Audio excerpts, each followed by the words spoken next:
2020, Irene Montero, entonces ministra de Igualdad, trasladó a la opinión pública el debate sobre un uso más igualitario de la lengua castellana. Muchas han sido las voces que han criticado este intento de democratizar el idioma. Entre ellas, algunas figuras muy relevantes de la literatura española como Arturo Pérez Reverte, que decía esto en el podcast de White Project. Si me dice una señora, a menudo, a veces analfabeta, a veces no, me dice que yo debo decir todas, todos y todes en una novela mía, o decir los niños y las niñas, tal. Yo no puedo escribir una novela así, ni un artículo. No puedo hacer eso, porque eso me impide expresarme con eso que se llama economía narrativa, normas del lenguaje, ortografía, gramática, sintaxis. Hay unas reglas básicas. Yo no puedo transformar el lenguaje para agradar a una lectura política del lenguaje. Hoy, en Más allá de los titulares, el uso no sexista del lenguaje en los medios de comunicación. Pero, ¿qué entendemos por lenguaje inclusivo? Sobre este concepto hay varias definiciones, como nos cuenta Víctor Manuel Martín Sánchez, profesor de lengua española en la Universidad de Málaga. Pues mira, el lenguaje inclusivo se ha definido de muchas maneras y yo creo que una manera acertada en la que se podría concebir sería como una serie de estrategias lingüísticas que usan los hablantes para evitar la discriminación que sufre un sexo o un género social con respecto al otro cuando este se debe a uso lingüístico.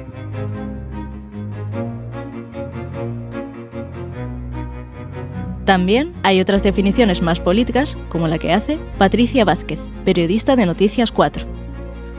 Para mí el lenguaje inclusivo es una forma de hablar, de escribir y de expresarse en la que entremos todos.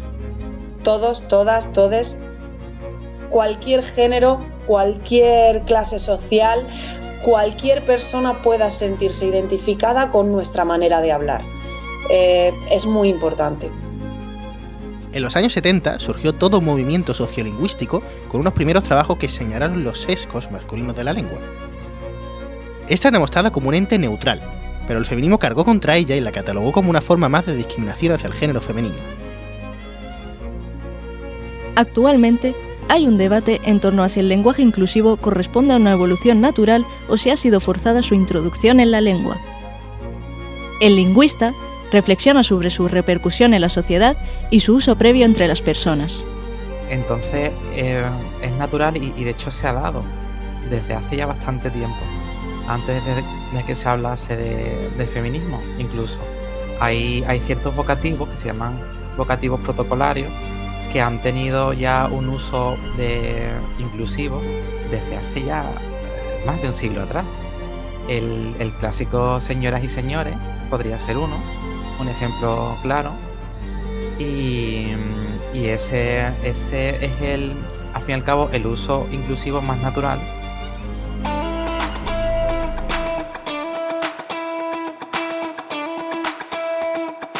Hay sectores que no creen que el lenguaje inclusivo deba ser una prioridad, que opinan, como nos cuenta Isabel Guerrero, periodista freelance, que hay otras cuestiones más importantes.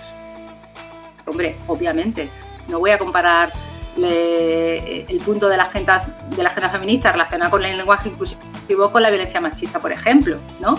Es evidente que no son dos temas importantes, pero no son cuestiones igual de graves, ¿no? O igual de urgentes. Es más urgente atajar la violencia o es más urgente atajar la brecha salarial, por ejemplo, que instaurar el lenguaje inclusivo. Pero como somos periodistas y nos preocupa el lenguaje, y sabemos que también el lenguaje nos constituye como sociedad y nos constituye también como individuos. Teresa Santos, periodista de Radio Nacional de España jubilada y coordinadora de la Asamblea de Mujeres de la Asociación de Prensa de Málaga, sí considera que el lenguaje inclusivo tiene una gran importancia para acabar con los estereotipos y postula a los medios de comunicación como fundamentales en esto. Somos núcleos duros de los estereotipos sexistas, ¿no? Pero usando el lenguaje igualitario nos aseguramos que no se invisibiliza a nadie, ¿no? Esto no es fácil, ¿eh? No es fácil. Hay que hacer una reflexión a la hora de escribir y ponerte las pilas en ese sentido, pensar cómo transmitir de manera que sea igualitario, ¿no? Sin embargo, es necesario que la ciudadanía se adapte a estos cambios en el lenguaje y ofrezca inclusión a todas las personas, ya sean discapacitados o parte de un colectivo minoritario. Y este peso lo cargan los medios de comunicación, nos asegura Guerrero. Pero en cualquier caso, el papel de los medios de comunicación y de las empresas periodísticas, ya sean públicas o sean privadas, como medios rigurosos, sujetos a una serie de fiscalizaciones y garantías y demás, pues siempre es importante que utilicen este tipo de lenguaje para que la gente pues lo perciba como algo que hay que utilizar. En su contraparte, hay grupos que consideran que no es necesario utilizarlo o que no es obligatorio recurrir a ello porque puede no ser compatible con la propia lengua. El profesor de Filología Hispánica expresa: Es un recurso que nos ayuda a avanzar como sociedad, pero también tengo que matizar que no es un recurso extremo como el hecho de utilizar ciertos elementos que puedan no ser compatibles con el propio código de la lengua. La lengua es rica, la lengua española, y permite usar diferentes recursos propios intrínsecos al sistema lingüístico, que permiten usar un lenguaje inclusivo sin usar algunos aspectos que todavía la sociedad psicolingüísticamente no acepta. Como nos decía Santos, los medios son agentes socializantes y por tanto es importante que hagan un uso no sexista de la lengua. Pero esta no es una tarea fácil. En el periodismo se impone la economía del lenguaje y transmitir lo máximo con el mínimo número de palabras. Alberto Llamas, periodista de Canal Sur Televisión, responde a cómo usar el lenguaje inclusivo en los medios. Yo personalmente pues me parece bien y claro y de economía del lenguaje utilizar a veces la audiencia en vez de los espectadores o el alumnado o el profesorado. En algunos casos, como decía antes, pues me parece bien hacer referencia a que hay hombres y mujeres en una audiencia o en un colectivo determinado, pero a lo mejor una vez de vez en cuando. Aprender a emplear un lenguaje inclusivo y no sexista es complicado, sobre todo desde los medios.